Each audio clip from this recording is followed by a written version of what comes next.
My name is Vera Sutton, and I need to tell you about the day I discovered my husband had been dead for 3 years while sitting across from me eating breakfast. It sounds insane, it is insane, but it happened. Let me start from the beginning. I met Graham Mitchell 6 years ago at a coffee shop in Phoenix. I was 32, working as a graphic designer for a marketing agency. He was 38, told me he worked in IT consulting, traveled frequently for clients. He had this warm smile, made terrible jokes, remembered small details about our conversations. On our third date, he brought me a book I'd mentioned wanting to read. On our fifth date, he cooked dinner at his apartment. Nothing fancy, just pasta and wine, but he'd actually listened when I said I was vegetarian. We dated for a year before he proposed. Simple proposal, nothing elaborate. We were hiking Camelback Mountain, reached the summit, and he pulled out a ring. "I know it's not much," he said, "but I want to spend my life with you." The ring was modest, a small sapphire, not a diamond. I loved it. We got married at the courthouse 3 months later. Small ceremony, just us and 2 witnesses we pulled from the clerk's office. Graham said he didn't have much family. His parents had passed away years ago. He was an only child. Most of his extended family lived overseas and couldn't travel. I didn't question it. My own family situation was complicated. My parents had divorced when I was young. My mom had remarried and moved to Florida. My dad and I weren't close. A courthouse wedding felt right for both of us. Our marriage was normal, good even. Graham traveled a lot for work, sometimes gone 3 or 4 days a week. IT consulting, he said, corporate clients in different cities. He'd leave Monday morning, come back Thursday night. When he was home, he was attentive. We'd cook together, watch movies, take weekend trips. He wasn't perfect. He was messy, forgot to take out the trash, fell asleep during every documentary I wanted to watch. But he made me laugh. He showed up when it mattered. We'd been married for 2.5 years when the Google search happened. It was a Tuesday afternoon. I was working from home, procrastinating on a client project. Graham was on one of his work trips, Atlanta this time, back on Friday. I was mindlessly scrolling, half watching a YouTube video about people finding weird things about themselves online. One woman had discovered someone using her photos for a fake Instagram account. Another guy found out he'd been listed as dead in a genealogy database. It made me curious. When was the last time I'd Googled myself? I typed my name into the search bar. Nothing interesting, my LinkedIn, my design portfolio, a few work mentions. Then, just for fun, I typed in Graham's name. Graham Mitchell. Common enough name. I scrolled through the results, a few LinkedIn profiles, some random people, a high school basketball coach in Ohio. Then I saw it. An obituary from the Oregonian newspaper, published 3 years and 4 months ago. Graham Robert Mitchell, 35, of Portland, Oregon, passed away suddenly on March 17, 2016. Graham is survived by his loving wife, Natalie Mitchell, and son, Owen, age 4. A celebration of life will be held at Willamette Valley Funeral Home on March 24th. In lieu of flowers, donations can be made to the American Heart Association. I stared at the screen. Graham Robert Mitchell. My husband's full name was Graham Robert Mitchell. He'd told me. I'd seen it on our marriage license. But this couldn't be him. The age was wrong. My Graham was 38 when we met 6 years ago, which would make him 44 now. This obituary was from 3 years ago, listing the deceased as 35. Still, the name, the full name. I clicked on the obituary. There was a photo. My stomach dropped. It was him. Younger, maybe. The haircut was different. But it was Graham's face, Graham's eyes, Graham's slight crooked smile. I read the obituary again and again. Wife, Natalie Mitchell. Son, Owen, age 4. Graham told me he'd never been married before. No kids, no previous relationships that mattered much. I clicked back to Google, typed Graham Robert Mitchell, Portland, Oregon. More results appeared. A news article from the same time period. Local man dies by apparent suicide, family seeks answers. I clicked it with shaking hands. Graham Mitchell, 35, was found deceased in his vehicle on March 17th in what authorities are calling an apparent suicide. Mitchell leaves behind a wife and young son.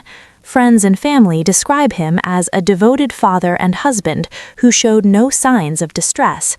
The family has requested privacy during this difficult time. I read it 3 times. Then I searched for Natalie Mitchell, Portland, Oregon. A Facebook profile came up. Privacy settings were high, but the profile picture was visible. A woman, maybe late 30s, blonde hair, standing next to a young boy. The bio said, Portland OR, mother to the best kid, surviving. The last public post was from 2 months ago. 7 years since I lost my husband. Some days are harder than others. Owen asks about his dad, and I try to keep his memory alive. 7 years. The timeline was making me dizzy. The obituary was from 3 years and 4 months ago. This woman's post from 2 months ago said 7 years. That didn't match. Unless she was counting from when he actually died to her, when he left, when he disappeared. I grabbed my phone and called Graham. Straight to voicemail. Hey, it's me. Call me when you get this. It's important. I hung up and went back to my laptop. I searched for Willamette Valley Funeral Home in Portland, found their website, called the number. A woman answered. Willamette Valley, how can I help you? Hi, this is going to sound strange. I'm trying to find information about a service you held a few years ago for a Graham Mitchell. I'm sorry, I can't give out information about services without family authorization. Are you a family member? Yes, I'm his wife. A pause. You're Natalie? My heart stopped. No, I'm Vera, his other wife. Silence on the other end. Ma'am, I think you should speak with the family directly. I'm not comfortable with this conversation. She hung up. I sat there, phone in my hand, trying to process what I'd just said. His other wife. I opened Facebook again, found Natalie Mitchell's profile, sent her a message. Hi, Natalie. You don't know me, but I need to talk to you about Graham Mitchell. Please call me. I left my number. Then I searched for more, found a local Portland news forum where someone had posted about Graham's death years ago. A few comments from people who knew him. Such a tragedy. Graham was a good guy. Can't believe he'd leave Natalie and Owen like that. I heard they never found a note, just his car by the river. Doesn't make sense. Natalie's been so strong through all this. That poor woman. I found an Instagram account, Owen Mitchell 2019, private, but the profile picture showed a boy, maybe 7 or 8 now, wearing a soccer uniform. The bio said, Owen's soccer journey, managed by mom. Graham had a son who thought his father was dead. My phone rang. Unknown number, Portland area code. I answered. Hello? This is Natalie Mitchell. Her voice was tight, suspicious. I got your message. What the hell is this about? My voice cracked. I'm married to Graham Mitchell. We've been married for 2.5 years, and I just found his obituary online from 3 years ago. Silence. That's not funny, she finally said. I'm not joking. I'm looking at our marriage license right now. Graham Robert Mitchell. We got married in Phoenix, Arizona 2.5 years ago. Graham is dead. He died 7 years ago. What kind of sick... I have pictures, I interrupted.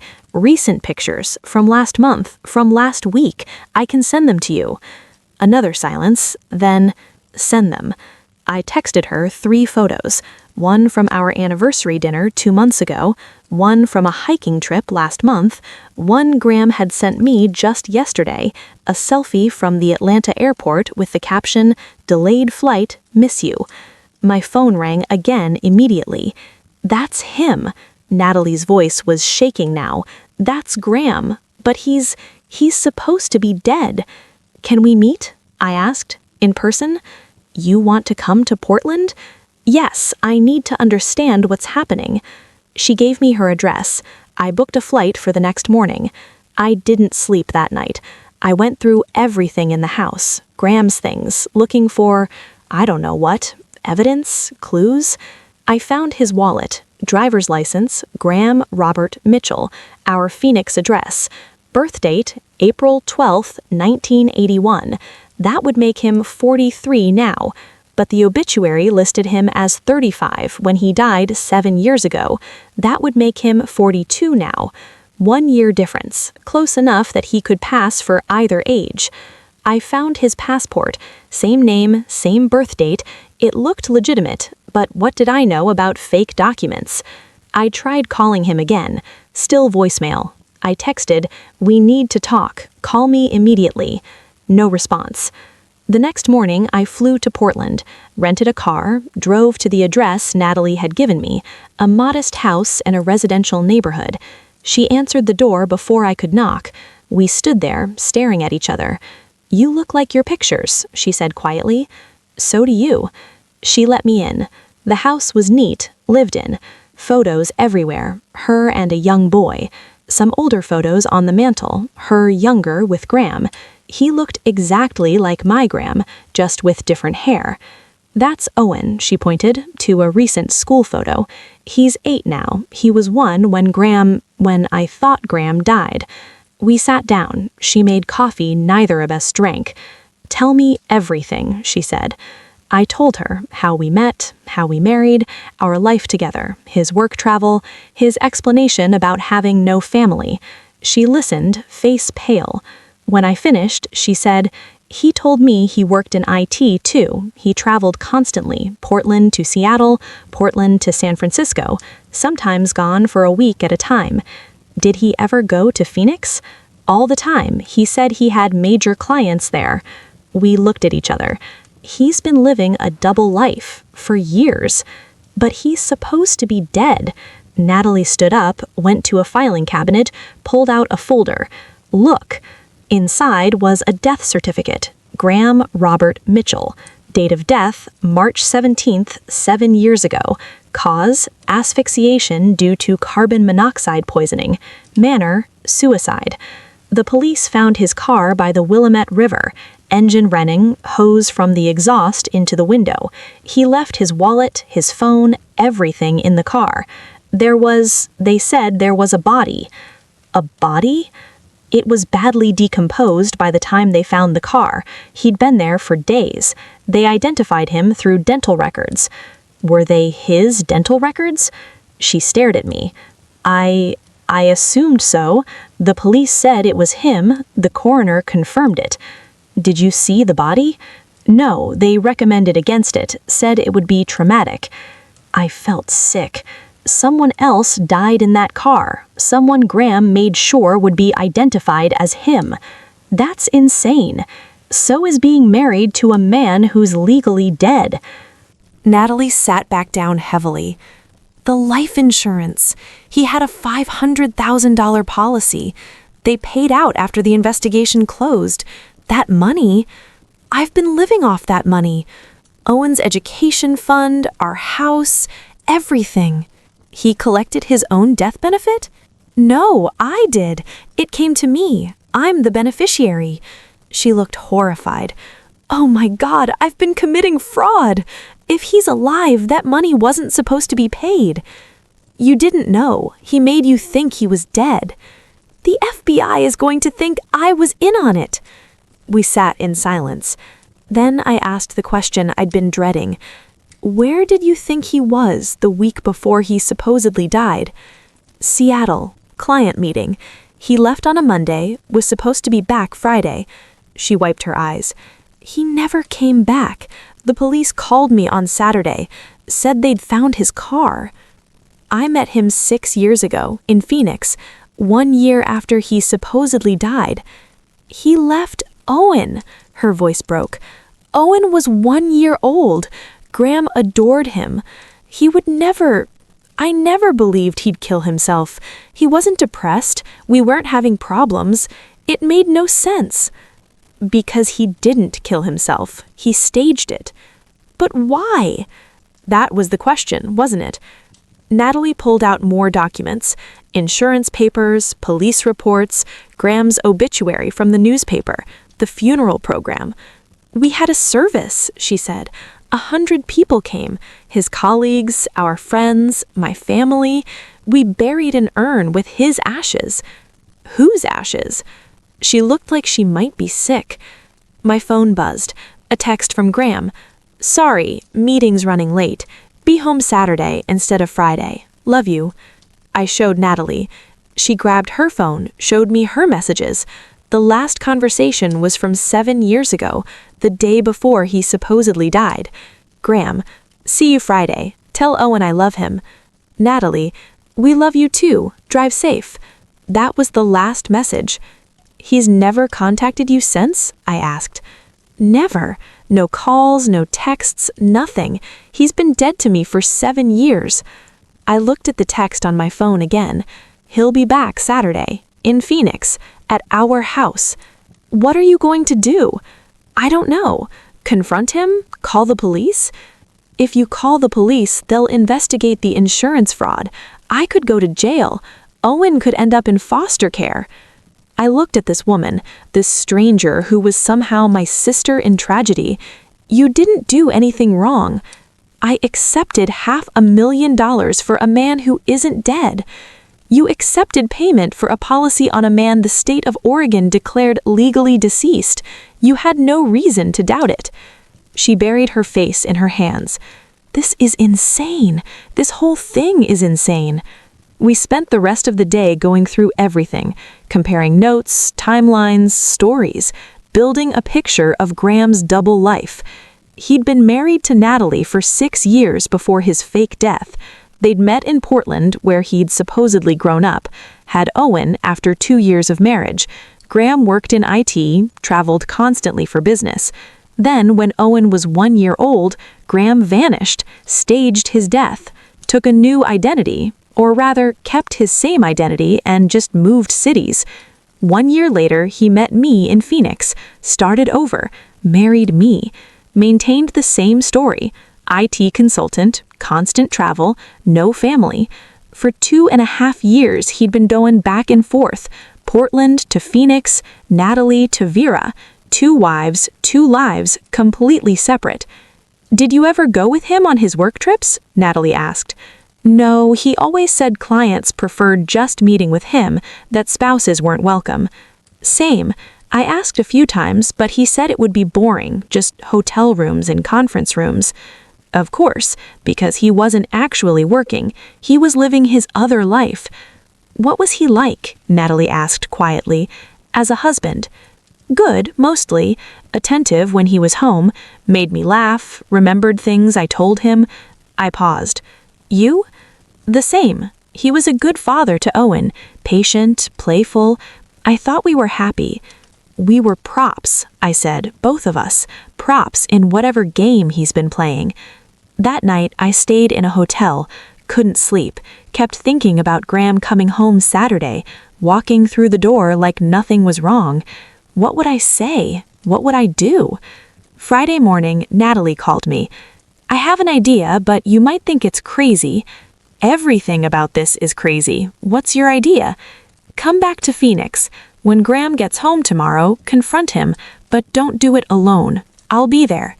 You want to come to Phoenix? I want to see his face when he realizes we both know. I want him to see Owen. I want him to understand what he did. Natalie, I don't know if that's safe. We don't know what he's capable of. He faked his own death and committed insurance fraud. I think we know exactly what he's capable of. But I'm not afraid of him. I'm furious. I understood that feeling. Okay, I said, come to Phoenix. She booked a flight that afternoon. I picked her up from the airport Friday evening. Owen was with her grandmother in Portland. We drove to my house, the house I shared with Graham. Natalie walked through it like she was in a museum. Nice place, she said. We've been saving for a bigger house. Well, I've been saving. I don't actually know what Graham has been doing with his money. Probably maintaining 2 lives. That's expensive. We ordered pizza, barely ate it, went over the plan. When Graham came home tomorrow, we'd both be there. We'd confront him, get answers, record everything. Then we'd call the police. Saturday morning arrived. Graham texted at 9. Flight lands at 2 p.m. Home by 3. Can't wait to see you.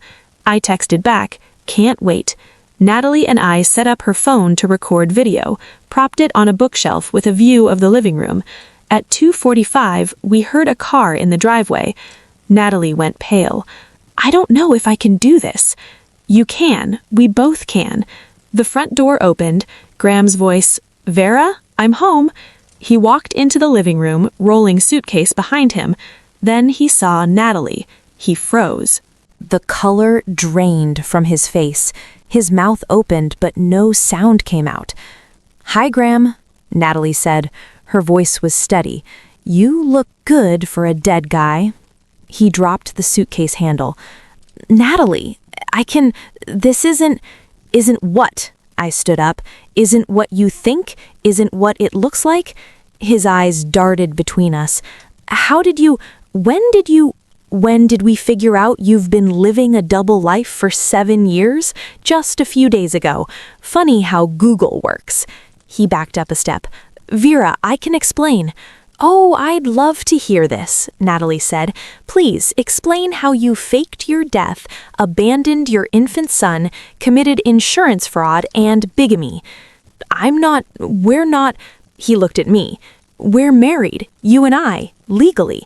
Are we? I asked. Because you're legally dead in Oregon. Pretty sure dead people can't get married. The marriage is valid. I used my real information.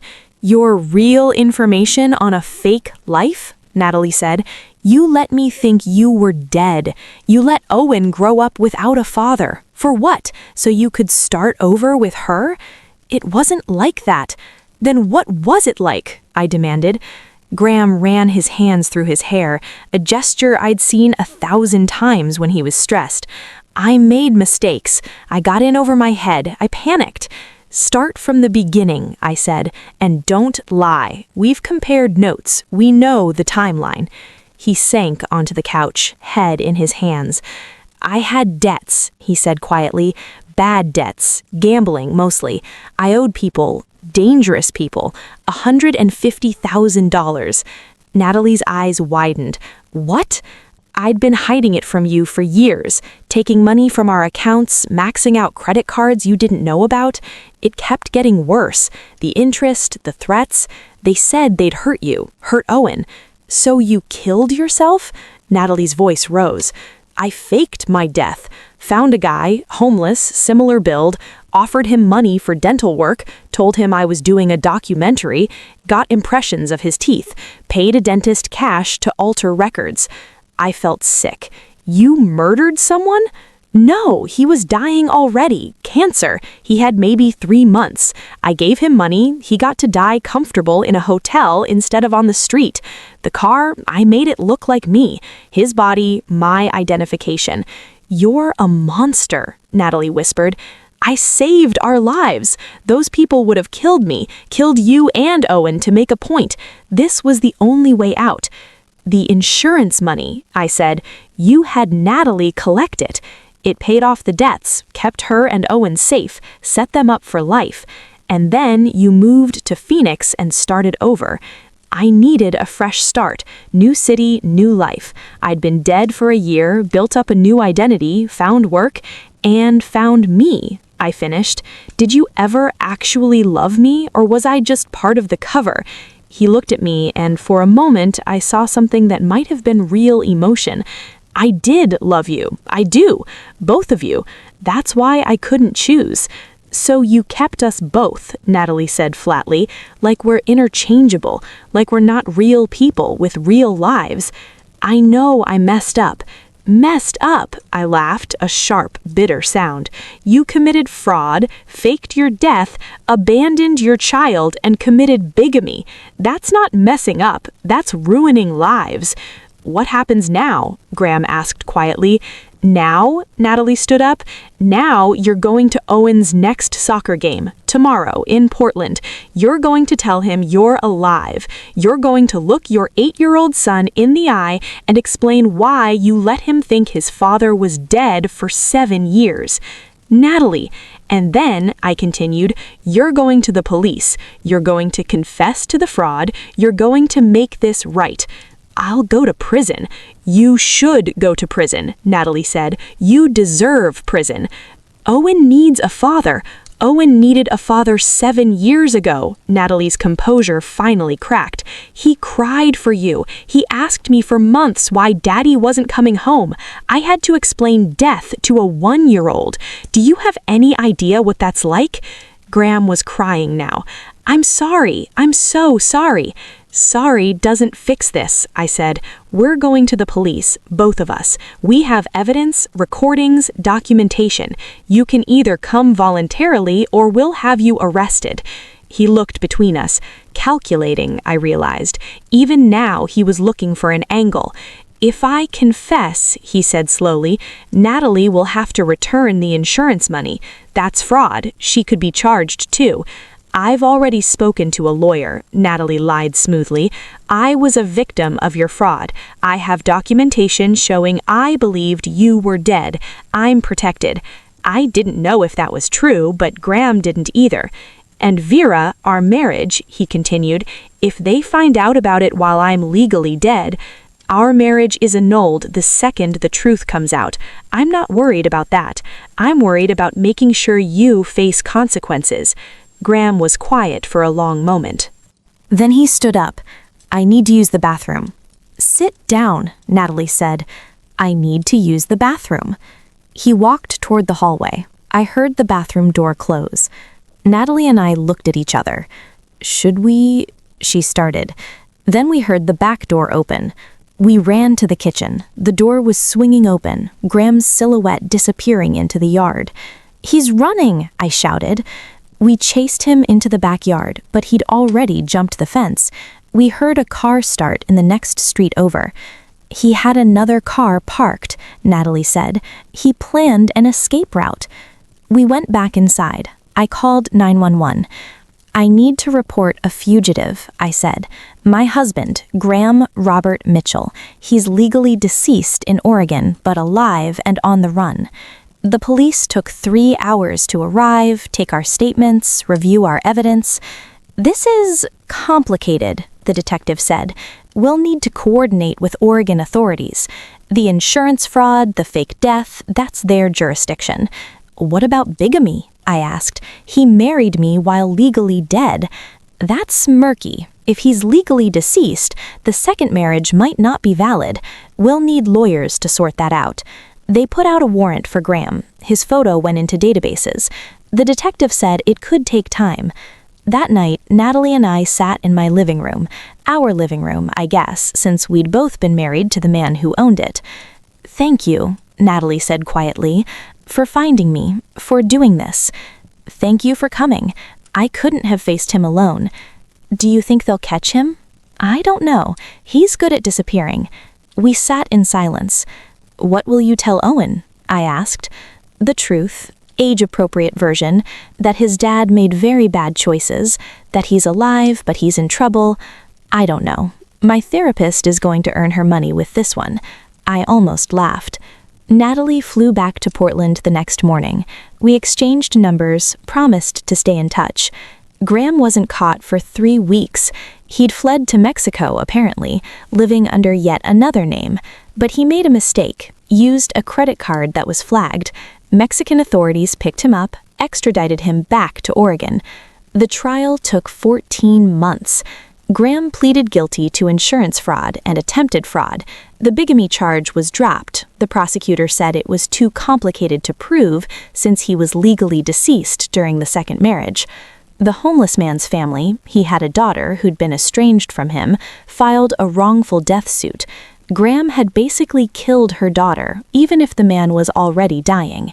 Natalie had to return the insurance money, all of it, plus interest. It nearly bankrupted her. But she avoided criminal charges. The investigation concluded she'd been a victim, not a conspirator. My marriage was annulled. Turned out marrying a legally dead person makes the marriage void. Graham got 8 years in prison. Before sentencing, they let him make a statement. He apologized, said he'd made terrible choices, hurt the people he loved, let fear control him. "I thought I was protecting my family," he said, "but I destroyed them instead. I'm sorry." The judge wasn't moved. "You didn't protect anyone, Mr. Mitchell. You victimized them. 8 years. Natalie and I were both in the courtroom, sitting together. When the sentence was read, she grabbed my hand. Afterwards, we got coffee. "How's Owen?" I asked. "Confused, angry. He's in therapy. We both are. He met Graham once, supervised visit. Owen didn't know what to say to him. That's understandable. How are you?" I shrugged. Learning to trust again. It's hard. Every time I meet someone new, I find myself Googling them obsessively, looking for the hidden obituary, the secret life. Same. I go on dates sometimes. First thing I do is reverse image search their photos. We both laughed, a bit sadly. "We're trauma bonded," Natalie said. "That's what my therapist calls it." Is that healthy? Probably not, but here we are. We kept in touch after that. Text messages, occasional calls. She sent me photos of Owen's soccer games. I sent her updates about my new job. 2 years after Graham's sentencing, Natalie called me. "So I met someone," she said. "His name is Ben. He's a teacher. Widower, has a daughter Owen's age. We've been seeing each other for 6 months." "That's wonderful." I Googled him extensively. His wife really did die. Cancer, very sad. He's who he says he is. No secret lives. "How do you know?" "I hired a private investigator." I laughed. "Seriously?" "Seriously. Background check, financial records, everything. He's clean, normal, boring even." Boring sounds perfect. It really does. I met someone too, eventually. Took me 3 years, but I did. His name is Marcus. He's an accountant, divorced, no kids, boring in the best way. I Googled him too, extensively. Also hired a PI. I'm not ashamed. Marcus knows about Graham. I told him everything on our 3rd date. Figured if it was going to scare him off, better to find out early. "That's horrifying," he said. "I'm so sorry you went through that." "Are you going to run away now?" "No, but I'm going to let you Google me as much as you need to, and I'll give you my therapist's number as a reference." He made me laugh. That helped. Last month, Natalie texted me a photo. Her and Ben, dressed up, standing in front of a courthouse. We eloped. Don't judge. I know it's fast, but after Graham, I realized life's too short to wait around. P.S. Made him take a polygraph first. He passed. I texted back, "Congratulations. P.S. That's the most romantic thing I've ever heard." Graham will be eligible for parole in 3 more years. Natalie and I both wrote letters to the parole board. We'll write them again when the time comes. We're not letting him out early. Owen is 11 now, doing well in school, still plays soccer. He knows his father is alive, in prison. He doesn't want contact. Natalie says maybe someday, but not now. I think about Graham sometimes. Wonder if he thinks about us, if he regrets it, if he understands the magnitude of what he did. Probably not. People like that usually don't. My name is Vera Sutton. I Googled my husband's name and found his obituary from 3 years before I met him. It turned out he'd faked his death, abandoned his family, and built a second life with me. When I found out, I tracked down his first wife. Together, we made sure he faced consequences. Some people say we should have just walked away, left him to his double life, avoided the mess. But Natalie and I agree, he didn't get to just walk away from us, so we made sure he didn't. And honestly, watching him get sentenced, knowing he'd spend years in prison thinking about what he'd done, that felt like justice. Not revenge, justice. There's a difference.